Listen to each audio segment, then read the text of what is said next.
noches, esto es Luis Novarecio Entrevista. Hoy tenemos dos entrevistas y dos entrevistas peronistas. Vamos a decirlo para un gorila, hay que decirlo de movida. Pero vamos a estar hablando primero con Agustín Rossi, el diputado nacional del Frente para la Victoria, y vamos a hablar con Aldo Piñanelli. Vamos a hablar en base de los dos temas centrales de la mañana, del día de hoy. Por un lado tenemos la política y por otro lado tenemos la economía. En la política particularmente, creo que con total seguridad, esta es la foto más importante de la jornada, porque hoy se hizo la reunión del Partido Justicialista y ahí estás viendo la presencia de Cristina Fernández de Kirchner, al lado de Gioja, del responsable del justicialismo, también los dirigentes de la provincia, está Magario, está Espinosa, bueno, gobernadores. La pregunta es, por supuesto, el sindicalismo de Moyano, que hoy decretó un paro para el mes que viene. La pregunta es, frente a esto, ¿se selló la unidad del peronismo? Y va a ser muy interesante, primero conversar con Agustín, luego con Aldo, porque está fuera del peronismo, de la estructura central, aunque no hay nadie que pueda discutirle su procedencia del peronismo. Y la pregunta es, ¿alternativa federal es el próximo paso? ¿Es esta el comienzo de la unión? Hoy Cristina Fernández de Kirchner, lo dijo el propio Gioja, dijo hay que ampliar la base electoral y estar en el lugar que me toque estar. Bueno, vamos a conversar de todo esto, primero de política y después de economía, y ya lo recibo Agustín. ¿Cómo estás? Hola Luis. ¿Todo bien? Muy bien. Por favor. Gracias. Gracias por venir. No, por favor. La pregunta va a ser la primera y la última, va a ser siempre la misma. Es como obvio. ¿Es candidata? Bueno, hoy no dijo, no confirmó nada de eso, ¿no? Dijo exactamente lo que vos dijiste, que iba a estar en el lugar que le toque estar. Alentó fuertemente la conformación del frente opositor lo más amplio posible. Dijo algo que yo vengo repitiendo hace bastante, que ella se imagina que la coalición de gobierno tiene que ser más amplia que la coalición electoral. O sea, que se imagina un gobierno amplio con hombres y mujeres provenientes de distintos sectores políticos. Pero bueno, para nosotros, los que integramos el PJ, lo de hoy fue importante, ¿no? Hacía tiempo que sobre todo al presidente, a José Luis Gioja, le estaba rondando esa idea en la cabeza de invitarla a Cristina, se dio esta posibilidad. Y me parece que a un PJ que viene, que tuvimos problemas porque estuvimos intervenidos, que después lo recuperamos, que se conformó una comisión de acción política, que participan una cantidad de dirigentes desde Felipe Solá, Moyano, Daer y Caló no pudieron estar hoy porque estaban en la reunión del Consejo Directivo de la CGT, Hugo Yasky, Alberto Rodríguez Sá. Bueno, me parece que a todo ese trabajo la presencia de Cristina hoy lo termina coronando, digamos, ¿no? Y obviamente que sabemos que hay sectores que están afuera y obviamente que aspiramos a que poder encontrar un punto de confluencia con esos sectores. En lo personal, ¿seguís siendo precandidato? Yo lo dije desde el primer momento en que definí la candidatura, mi precandidatura. En febrero del año pasado, ya hace bastante tiempo, dije que mi análisis era que nuestro espacio político tenía que tener una precandidatura para el caso de que por cualquier circunstancia Cristina decidiese no ser candidata. Eso también contemplaba la hipótesis de que si Cristina era candidata, mi candidatura no tenía sentido. No le encuentro sentido a disputar un PASO con Cristina cuando pienso, yo entiendo que la política es una expresión de ideas y que una elección tiene que ser una expresión de ideas. Y pienso lo mismo. Si ella te representa, claro, ¿para qué sentido tiene? No. Así que seré candidato hasta que ella lo sea, digamos, ¿no? Si ella es candidata, con todo lo que construimos durante todo este tiempo, va a estar a disposición de eso. Recién decías, hay que ampliar, no solo la base electoral, sino después hablaremos de la base de un eventual gobierno. ¿La posibilidad de que Massa se incorpore es una chance en serio? Nosotros decíamos que todos, Massa, Schiaretti, Labaña, Urtubey. Obviamente que en el último tiempo quizás las declaraciones de Sergio han sido las declaraciones de más cercanía a esta idea, ¿no? Hay declaraciones de Labaña, no quiere ir ni unas pasos adentro de su espacio chiquitito, digamos, ¿no? Hay declaraciones que parecen más lejanas. Ahora, yo lo que digo es lo siguiente. Un dirigente político con responsabilidad, no lo digo que no lo sean los que no piensen igual que yo, pero digo con dimensión del problema que tiene la Argentina hoy, lo que no puede hacer es desechar la posibilidad de ganar en primera vuelta. Porque si la oposición se unifica y dirime sus candidaturas en el marco de una gran PASO, por ejemplo, La posibilidad de ganar en primera vuelta, de llegar al 45% de la oposición unida, está claro.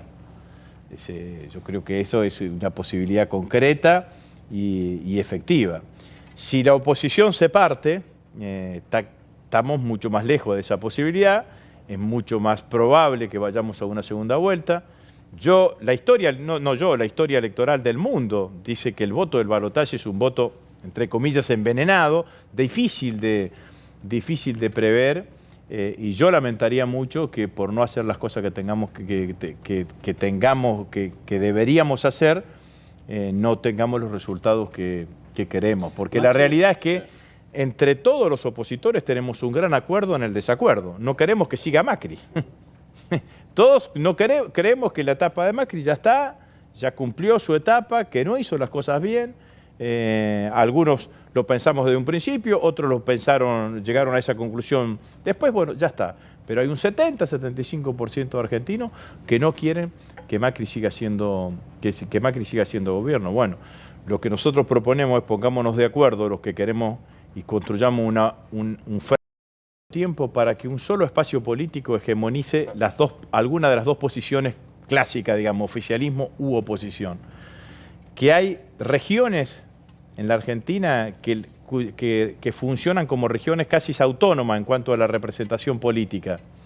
Y que me parece que para gobernar la Argentina no solamente se va a necesitar el poder derivado de los votos, sino se va a necesitar la capacidad de generar acuerdos y consenso a la hora de gobernar. Es decir, sí, coalición de gobierno más amplia que la coalición electoral. El poder del próximo gobierno no va a estar solo en la cantidad de votos que tenga, sino en la capacidad de generar consenso que tiene.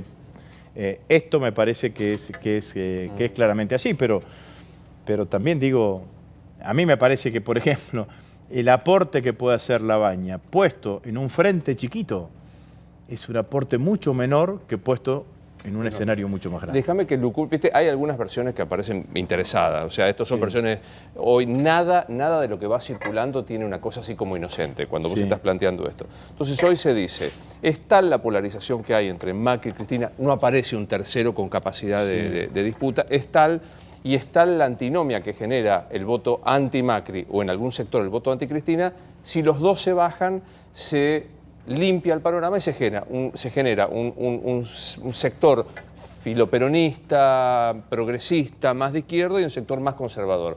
¿Qué es eso? ¿Es una ambición de algunos por no verlo a alguno de los dos o es una posibilidad? Claro, pero yo digo, algunos lo están haciendo porque no lo quieren ver o a Macri o a Cristina, ¿no? Voluntarismo puro, digamos, ¿no? Voy a hablar de lo que creo que pasa en Cambiemos. Se desintegra Cambiemos sin la candidatura de Macri, a mi criterio. Parece que es muy difícil para un candidato que represente a Cambiemos, que no sea Macri, ¿cómo hace para diferenciarse? Porque ¿cuál sería el motivo de que Macri no sea candidato? Que ha hecho mal las cosas. ¿Cómo hace un candidato de Macri decir, no haciéndose cargo de que se hicieron mal las cosas? ¿Ni María Eugenia? No. Yo creo que María Eugenia, si mañana María Eugenia Vidal dice voy a ser candidata, a la semana mide lo mismo que mide Macri. Si María Eugenia Vidal dice voy a ser candidata de este proyecto, de esto que se llevó adelante, mide exactamente lo mismo que termina midiendo Macri, porque tiene que hacerse cargo de lo que no se hace cargo como gobernadora de la provincia de Buenos Aires, que es de la política económica. Ella puede hablar en la provincia de Buenos Aires de otra cantidad de cosas, digamos. Siempre ha pasado lo mismo con los gobernadores de las provincias de Buenos Aires. Les resulta más fácil hacerse cargo de las buenas noticias que de las malas. Ahora, vos te pones en el escenario nacional y tenés que hacerte cargo de la globalidad, de la globalidad, ¿no? O sea, se baja Macri y se desintegra Cambiemos. ¿Se baja Cristina? Si Cristina no es candidata, seguramente va a haber una gran paso. No sé qué harán los compañeros que hoy están en Alternativa Federal, pero seguramente no creo que modifiquen su posición independientemente de que si Cristina sea candidata o no sea candidata, pero si Cristina no es candidata, Felipe irá a una paso, Scioli irá, iré yo, irá algún otro a una paso. ¿Te gusta esa historia de decir la Cristina o el kirchnerismo abuenado, el kirchnerismo más moderado, el kirchnerismo de la Feria del Libro?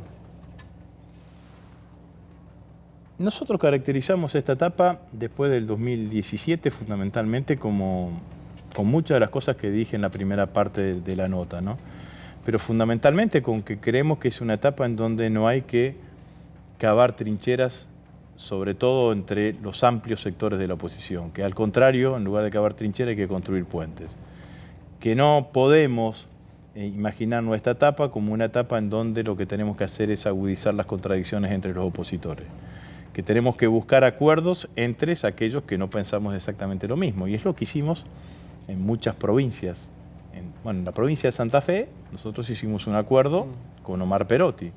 No significó que Perotti se haya hecho kirchnerista, ni significó que los kirchneristas nos hayamos hecho perotistas. Hicimos un acuerdo porque entendíamos que era la mejor alternativa para la provincia de Santa Fe.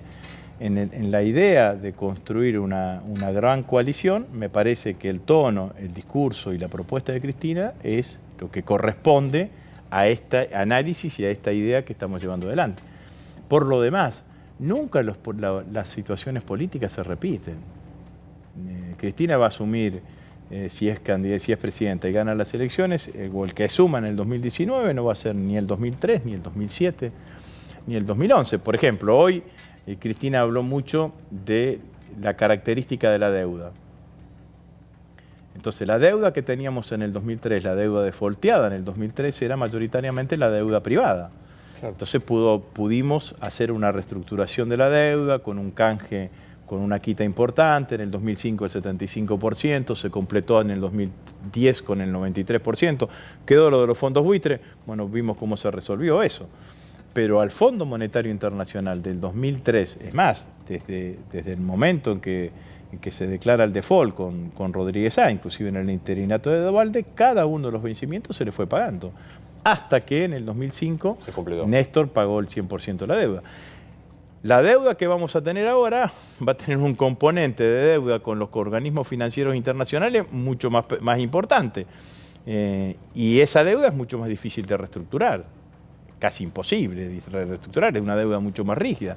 Bueno, ese condicionamiento va a tener claramente la economía argentina. Podrás tener stand-by, créditos que te prestan para estirar los vencimientos, pero la verdad es que la dimensión de la deuda va a ser uno de los grandes problemas que tenga la economía argentina. Se lo hago a todos esta pregunta y yo sé cuál va a ser tu respuesta, pero corresponde que te la haga. ¿No le salió a Macri o este es el modelo? Yo creo que el modelo de Macri tiene mucho de las cosas que hoy están pasando en Argentina. Para hacer un recorrido simple, el gobierno asume. Ya había dicho en campaña que había que terminar con el mal llamado cepo. Saca todas las restricciones o todos los controles que existían en el mercado de capitales. Se eleva el tipo de cambio, primera devaluación. Se eleva la inflación. A cuando libera todo tipo de regulación del mercado de capitales, le aparece una demanda de dólares. No tiene los dólares, va a hacer el acuerdo con los fondos buitres para poder reingresar al mercado de capitales. Hace un acuerdo con los fondos buitres. Yo creo que podría haber negociado mejor, pero es para otra discusión. Ingresa con una carrera desenfrenada de endeudamiento irresponsable que termina en el verano del 2018, cuando Caputo, todavía ministro de Finanzas, hace la última colocación de bonos de la deuda en el mercado financiero internacional y le dicen, no te prestamos más porque te endeudaste de manera irresponsable y las señales que da la economía argentina, que ya empezaba a dar señales de enfriamiento económico, no nos permiten garantizar de que puedas pagar los vencimientos de la deuda. Acordate que vienen los funcionarios, lo dice Marcos Peña, lo dice Caputo también, dice no nos preocupa que el mercado financiero no nos preste más porque hay alguna turbulencia, porque ya tenemos acordado nuestro plan financiero, estamos apalancados con nuestro plan financiero para todo el año 2018. Mayo, crisis cambiaria, inestabilidad cambiaria y devaluación, corrida al Fondo Monetario Internacional, para fundamentalmente no caer en el default. Bueno, este ha sido claramente el recorrido. Que el gobierno tiene una mirada que no protege a la industria, es cierto que no protege a la industria, que es una ingenuidad tener fronteras comerciales abiertas en un momento en donde hay una guerra comercial, también es una ingenuidad y el gobierno hoy la sigue teniendo abierta. Que no hay límite para el ingreso ni ninguna restricción para el ingreso y salida de capitales, con lo que se favorece la especulación financiera, también está dentro del propio esquema ideológico del gobierno. Entonces hay una parte que es esquema ideológico, que trae como consecuencia algo que sí ha sucedido y que ha sido el reclamo histórico de la derecha en la Argentina, que es, lo hemos escuchado tantas veces, la Argentina tiene problemas de competitividad, los problemas de competitividad en la Argentina están derivados del alto costo salarial, el alto costo laboral, del alto costo laboral, y lo que han hecho, han bajado claramente el costo laboral en la Argentina, porque la Argentina hoy tiene, de tener uno de los salarios en dólares más altos de la región, tiene uno de los salarios en dólares más bajo de la región. Devaluación y desocupación lo han hecho posible. Después está claro que hay impericia en muchos casos. Generar las corridas se resuelven o con una devaluación o vendiendo reservas. Acá vendieron reservas, devaluaron, se endeudaron, hicieron las tres cosas al mismo tiempo y no resolvieron la corrida de mayo del año pasado, digamos, ¿no? Entonces ahí me parece que hay dos cosas, pero lo que está claro, lo que yo sí creo que independientemente de la impericia, lo que muestra una vez más la imposibilidad de aplicar una política económica neoliberal en la Argentina. Una política económica neoliberal en la Argentina destruye la sociedad argentina en la cual hemos vivido la mayor cantidad de tiempo de nuestras vidas. ¿Cómo crees que la historia lo va a recordar a Macri? Como un muy mal presidente. Yo creo que lo va a recordar como un muy mal presidente. Como alguien que no estuvo a la altura de las circunstancias. Esto es casi lo mismo que te preguntaba. ¿Esto es por un sesgo personal o porque no estuvo en condiciones de afrontar situaciones de crisis internacionales, Trump y China, parte de lo recibido que no era compartido ideológicamente? Creo que hubo errores de diagnóstico. Macri cree que todavía, o al principio de su gobierno, creyó que en el mundo había globalización comercial y hay globalización financiera. Todos los países del mundo, bueno, no es Trump solamente y la guerra comercial, es Inglaterra yéndose de la Unión Europea para proteger a su propia industria. Todos los países del mundo tratan de proteger su industria, desarrollar. Es imposible pensar que la Argentina vaya a crecer si no fortaleces el mercado interno. Tenés el 75% del PBI de este país que se explica por el mercado interno. ¿Con el mercado interno solo alcanza? No, pero sin el mercado interno no se puede. Y me parece que esto es claramente así. Después la sensación que yo tengo es decir, nos endeudamos y nunca nadie no se va a acabar, ¿no? O aumentamos la tasa de interés con las LEVAC y no pasa nada. Y ahora aumentamos la tasa de interés con las LELIQ y en algún momento todo eso explota y no hay ninguna solución para eso, digamos, ¿no? No hay previsión para eso. Yo supongo que el día que Caputo vino y le dijo, mirá, che, no nos van a prestar más, dijo, ¿pero cómo? ¿Cómo no me van a prestar más a mí, que soy Mauricio Macri, que volví y llevé a la Argentina? No, me parece que una parte hay de falta de análisis, de falta de voluntarismo, por ejemplo, la idea de las inversiones. Van a llover las inversiones en la Argentina. Las inversiones en Argentina no vinieron porque Mauricio Macri es presidente o porque no era presidente. Las inversiones en Argentina no vienen, salvo en los sectores de los recursos naturales, porque no hay mercado para que pueda comprar lo que producen esas inversiones. Las inversiones golondrina del sistema financiero. Bueno, las inversiones golondrina del sistema financiero no las cuento como inversiones, sino como especulación financiera.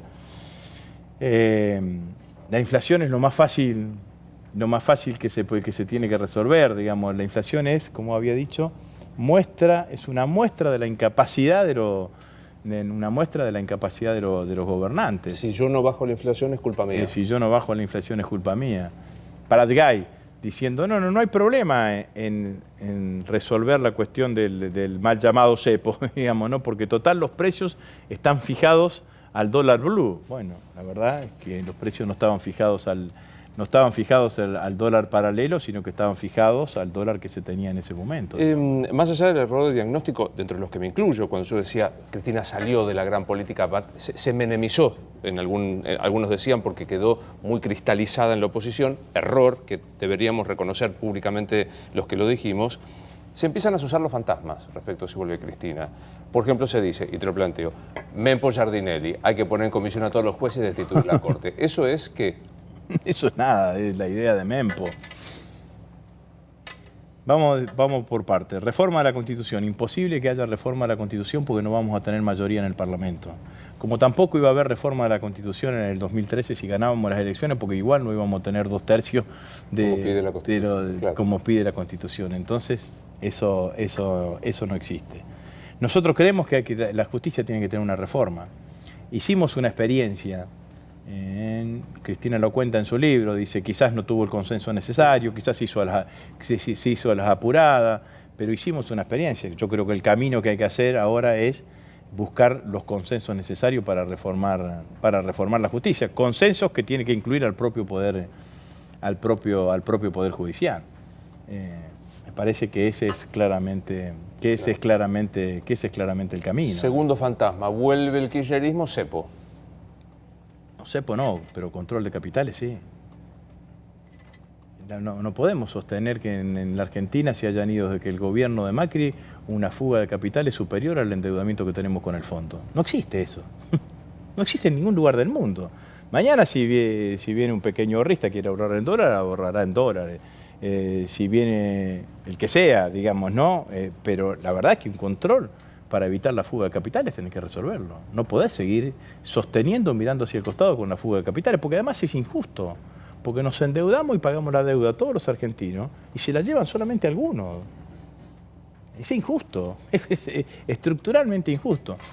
En esto digo punto y aparte, o punto y seguido.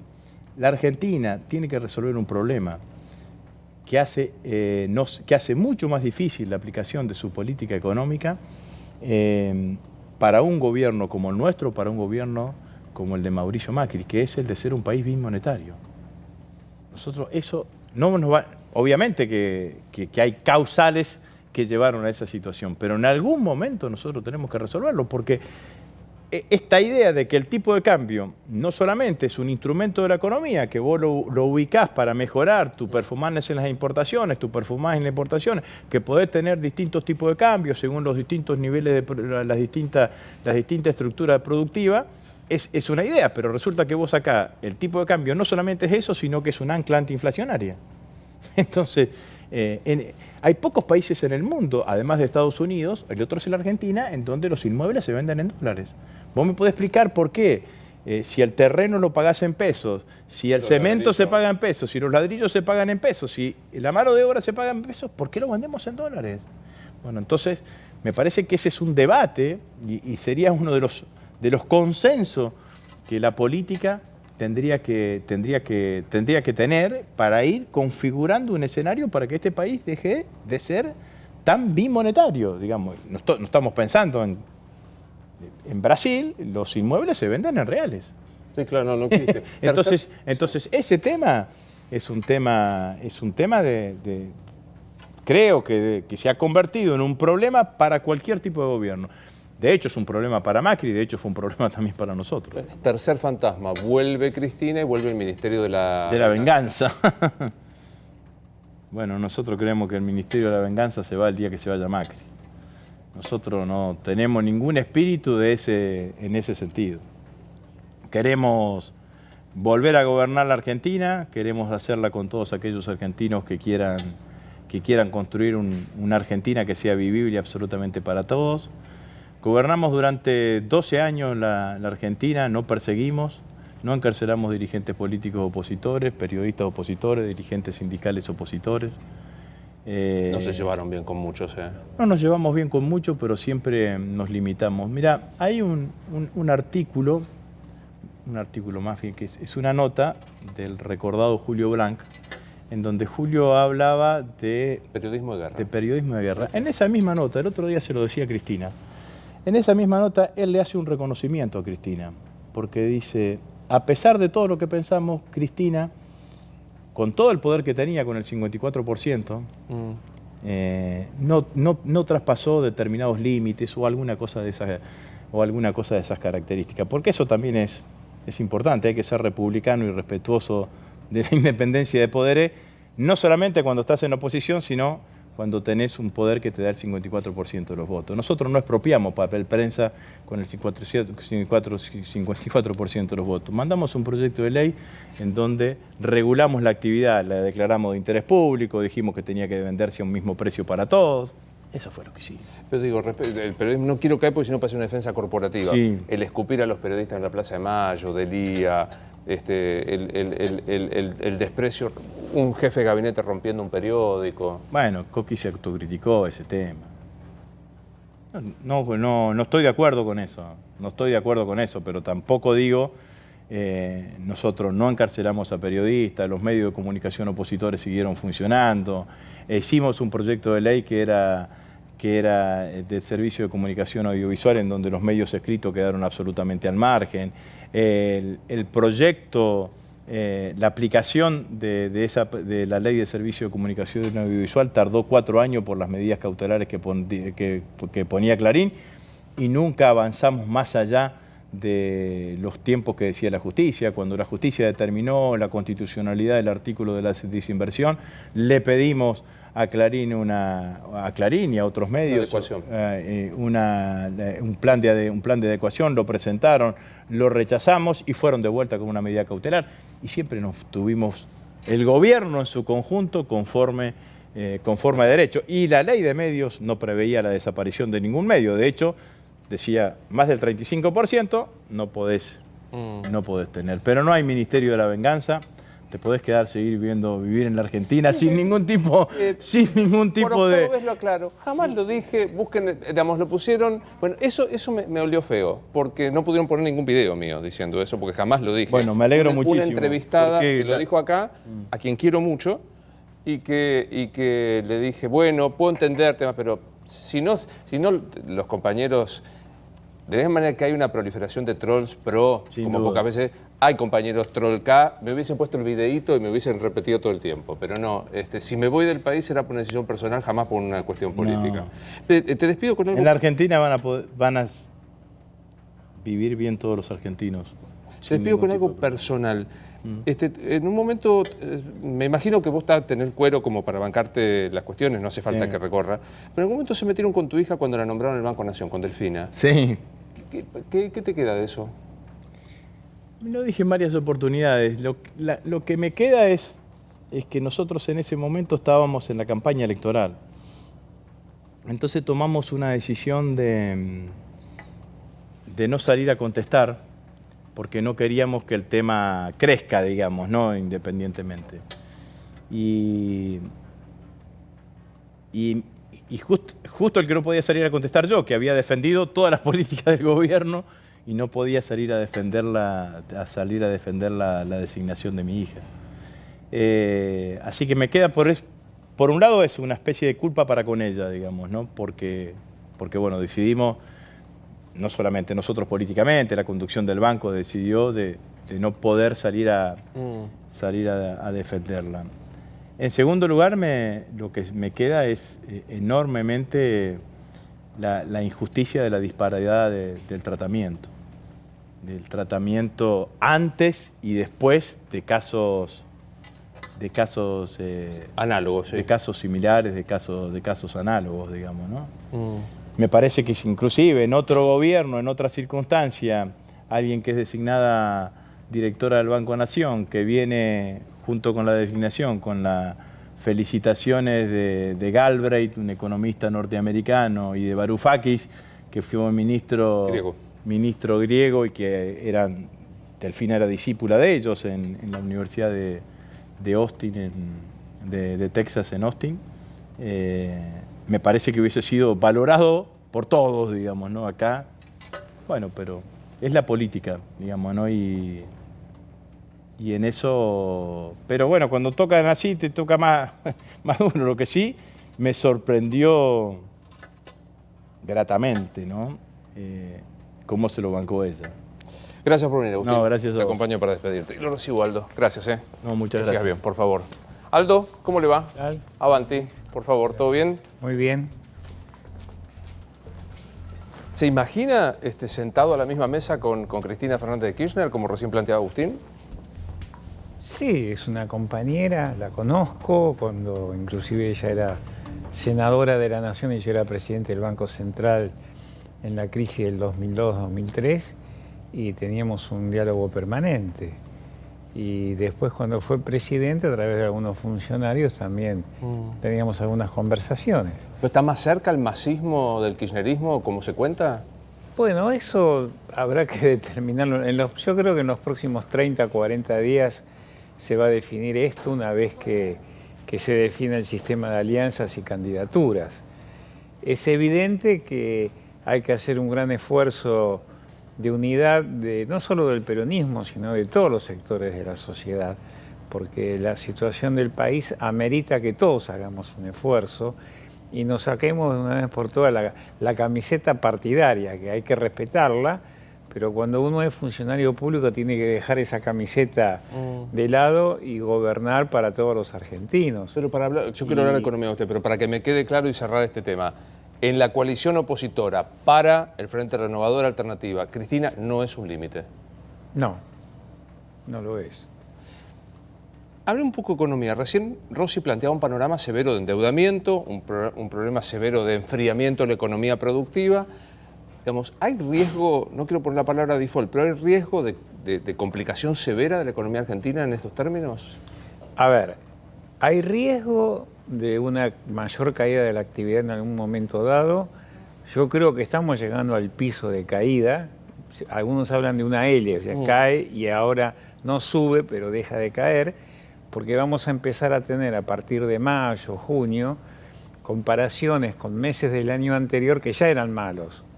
En cambio, los primeros 3, 4 meses del 19, que son muy malos en el nivel de actividad económica, se comparan con un 18 que no era malo, crecíamos al 3%. Recordemos que la crisis se genera a partir de la corrida cambiaria y la devaluación que eso trajo a partir de mayo del año pasado. Así que ahora vamos a empezar a tener comparaciones entonces con un nivel de actividad del año pasado donde no se va a registrar tan fuertes caídas como en estos primeros meses, caídas del 12, 14% en la actividad económica mensual. La inflación, mañana conocemos la inflación. Sí. Más cerca del 4 dicen que Sí. Digo, ¿hay un atisbo de que esto vaya hacia abajo, aunque sea hacia el 3, ya ni digo hacia el 2? Bueno, yo creo que por el caída de nivel de actividad económica y por la restricción en la liquidez que está imponiendo el Banco Central, existe una posibilidad que tengamos una cierta baja limitada y temporal de la inflación. Pero estamos acumulando muchos desequilibrios en la economía argentina, fundamentalmente en lo fiscal, en lo financiero, en lo cambiario y el tema de la deuda. Entonces, en algún momento, la economía es como vasos comunicantes con agua. Usted podrá ir tapando esos vasos, pero por algún lado el agua va a salir. La física... La física tiene mucho que ver con la economía también. Vuelvo a preguntar lo que le preguntaba Agustín. ¿No le salió o este es el modelo? Yo no creo en las malas intenciones de ningún gobernante. O sea, ninguno gobierna para que le salga mal. Creo que se cometieron errores estratégicos. No hubo una capacidad de prever los acontecimientos internacionales y las dificultades que tiene la economía argentina para aplicar determinadas políticas, ¿no? Cuando yo estudiaba en Alemania, me acuerdo un profesor me decía, en el mundo hay 3 economías, en aquella época, década del 70, desarrollada, subdesarrollada y la Argentina, porque era una economía muy especial.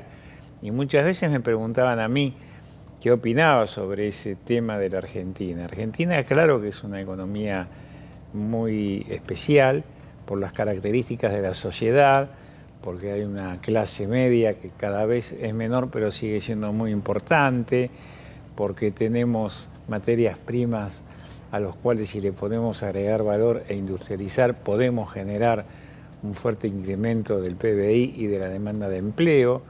Es un país que hasta el golpe del 76 teníamos un desempleo del 3,5%, y me acuerdo allá por el 75, cuando fue el Rodrigazo, había mucha tensión porque el desempleo había subido al 5%.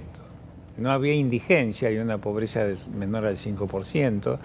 Y yo era un joven estudiante en esa época y era muy fácil encontrar trabajo. Uno podía renunciar a un trabajo y al otro día encontraba otro. O sea, esa era la Argentina que nos habían dejado nuestros padres, nuestros abuelos, los inmigrantes, y algo pasó en el medio. ¿Qué Argentina le va a dejar Macri a quien venga? Yo creo que es una Argentina equivocada en un contexto internacional que no es el que ellos previeron. Voy a tratar de explicar esto. Cuando Inglaterra decide irse de Europa con ese plebiscito del Brexit y que rompe una tendencia histórica de que Europa cada vez iba a ser más grande como comunidad, estaba diciendo: no me atrevo a competir dentro de Europa, o sea, me vuelvo a independizar de Europa. Y vuelve a mirar sus ojos hacia Estados Unidos.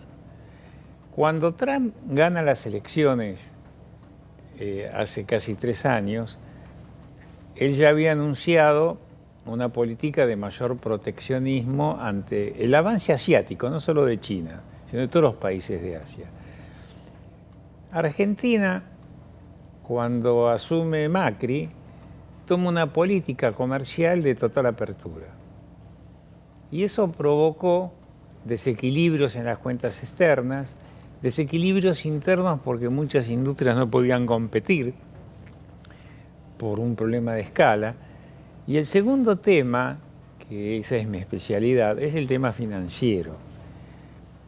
Ellos, cuando digo ellos, los funcionarios del gobierno de Macri, no hablo del presidente de la Nación, hablo de los equipos técnicos.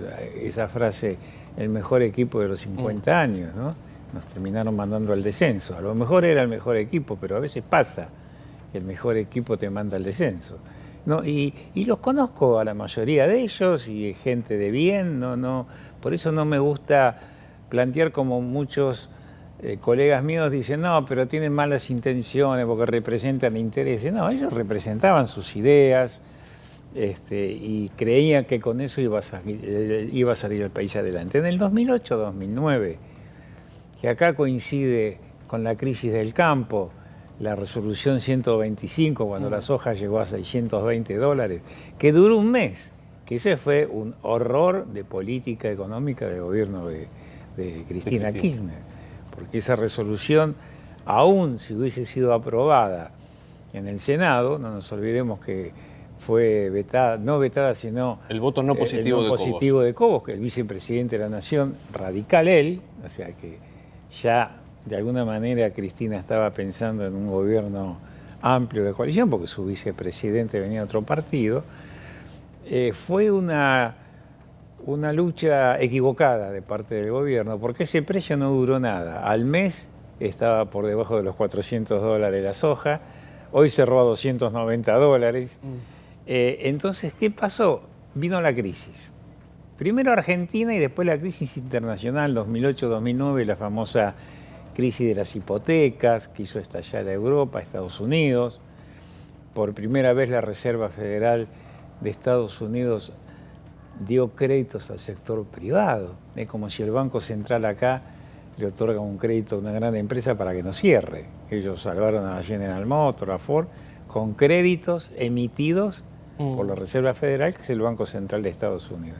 Pero ¿qué pasó ahí en el mundo? Se terminó la globalización financiera. Ese esquema en donde los capitales fluían de acuerdo a la rentabilidad que le otorgaba a cada país, se termina. ¿Por qué? Porque el temor superó a la codicia. Y eso ellos no lo vieron. Claro, ese es el error de percepción. Yo creo que hubo 2 errores. apertura de la economía y globalización financiera. ¿Qué le pasa con la idea de Roberto Lavagna que propone ser como una suerte de unión sin internas? Bueno, a ver, Lavagna fue propuesto por un grupo de personas para que sea candidato a presidente de la Nación. Yo estuve un par de veces con Roberto, yo fui cuando él era ministro, yo fui su presidente del Banco Central, formé parte de su equipo, nos conocemos desde hace muchos años, y la verdad que lo admiro lo que está haciendo, porque hay que tener ganas. Y estuve con él el otro día, lo vi muy lúcido, con muchas ganas, y él dice, bueno, si yo voy a jugar acá una candidatura presidencial, prefiero armar los consensos antes del acuerdo político, para llegar a una mesa de negociación con muchos sectores, porque lo dijimos al principio, vamos a hablar claro, yo vengo del peronismo, pero cuando uno toma una función pública, tiene que dejar de lado esa camiseta y pensar en los 45 millones de argentinos. Este país no lo resuelve un solo sector de la política. El otro día, en pleno triunfo de Schiaretti, el domingo, dijo 2 o 3 frases que a mí me conmocionaron mucho, aparte porque nos conocemos también de muchos años, tanto a él como el fallecido de la Sota, cuando él dijo, necesitamos un peronismo amplio, democrático y republicano. O cuando dijo, necesitamos un Estado que supla la ausencia del mercado. Y estos no son datos menores, porque hacen a una estrategia de país. Y Lavagna está en ese camino. Entonces él piensa, después veremos cómo se resuelve, que él puede tener más posibilidades de tener un consenso previo a ir unas pasos. No va a ser fácil. No, claro. Pero bueno, ya se verá cómo se resuelve. Hablábamos del bimonetarismo en la Argentina. Tenemos a los que tenemos unos cuantos años, el recuerdo del que apuesta al dólar pierde. Sí, Sigot, sí. Dictadura militar, año 1980, cuando Martínez de Hoz deja el Ministerio de Economía, se retira el sanguinario asesino Videla de presidente y viene el sanguinario Viola de presidente. Hay un cambio de ministro, Sigot por Martínez de Hoz. El dólar valía 2 pesos, ley 1888, después se le sacaron 4 ceros y después en el Austral otro tanto. Y dijo esa frase, el que apuesta al dólar pierde. Al otro día el dólar valía 7 pesos. Obvio. ¿Hoy el que apuesta al dólar pierde? No. Es tristísimo. No, ya sé que es triste. Bueno, yo tengo que responder decir la verdad, con seriedad. ¿no? Hoy el dólar en la Argentina tiene 3 riesgos de posible devaluación. Una es la propia inflación. O sea, si uno se fija el valor del dólar a fines del año pasado, 31 de diciembre del 18, dólar vendedor Banco Nación, porque hay varios dólares, pero yo tomo como base ese, era 38,83 el valor.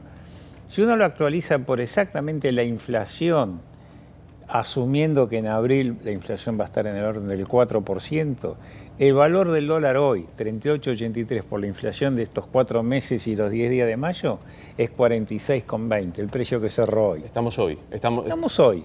O sea, ahí en el acuerdo con el fondo está funcionando porque el fondo le dice no atrase el tipo de cambio, porque el problema endémico de la economía argentina es la permanente fuga de capitales. Y ahí viene el problema que al que apuesta al dólar pierde o gana. ¿Por qué? Porque la gente opera en pesos para la compra-venta de las cosas cotidianas, pero para ahorrar o para bienes durables como las propiedades, pone el precio en dólares. Porque el peso argentino lamentablemente no logró, a través de determinados periodos, una estabilidad. Entonces la gente toma el dólar como una referencia de estabilidad. Entonces, el primer riesgo es la inflación. El segundo es la transición electoral política de la Argentina. Siempre que hubo transacción electoral de estas características, inclusive en legislativas, hay una tendencia de muchos sectores que están en pesos a resguardarse en dólares por las dudas. Entonces, ha comenzado, y ya se nota en el mercado, una mayor demanda de cobertura por riesgo político. Y el tercer tema es el externo, que hay que tenerlo muy en cuenta, la guerra comercial declarada por Estados Unidos con China, el problema de Europa. Hay que agregarle todo Asia, que está con los problemas estos de Trump, que establece una política proteccionista, el cambio de los flujos de fondos. O sea, el sector externo también es una variable que puede presionar sobre el precio del dólar. En algún momento esta economía va a volver a ajustar, antes o después de octubre. Hay que estar atentos, pero necesitamos políticas de Estado, acuerdos, por ejemplo, en el frente fiscal. Ninguno duda, yo creo que a esta altura de la historia, de la ideología que se sea, de izquierda a derecha, que no se puede tener un país con permanente déficit fiscal. Uno puede tener un déficit fiscal del 1 o 2% del PBI si crezco. Si yo crezco al 5% anual y tengo un 2% de déficit fiscal, con el crecimiento lo voy absorbiendo. Y bueno, un poco mi especialidad es el tema fiscal. Usted sabe, Luis, que yo voy a ser candidato ahora a presidente del Consejo Profesional de Ciencias Económicas. ¿Y por qué lo voy a hacer? Porque quiero poner al profesional de Ciencias Económicas de pie, porque, por ejemplo, la AFIP toma medidas impositivas, después nosotros tenemos que liquidar a través de Internet, los sistemas se caen, son las 3, 4 de la mañana y tenemos que trabajar. Para ver si Y somos los que ayudamos a recaudar. Y resulta que estamos en pie de guerra contra la AFIP porque nos destrata. Entonces, ¿cuándo son las elecciones? El 19 de junio. Ya estamos a un mes. Sí, y usted se presenta por... Sí, yo me presento con un acuerdo de todos los sectores opositores a lo que hoy es la lista azul, que está la lista azul comandando el Consejo Profesional de Ciencia Económica desde hace 40 años. Así que a veces nos quejamos de los dirigentes sindicales o de la AFA o de dirigentes de esas características que están 40 años, pero nadie dice esto. O sea, es una institución muy importante, es el Consejo Profesional con más matriculados de América Latina. Nada menos. 90.000 profesionales. Bueno, seguro que antes de esa elección y antes de la elección, la nominación del 22 de junio y antes de la elección de agosto nos volvemos a ver. Gracias por haber venido. No, gracias por la invitación. Un placer. Luis.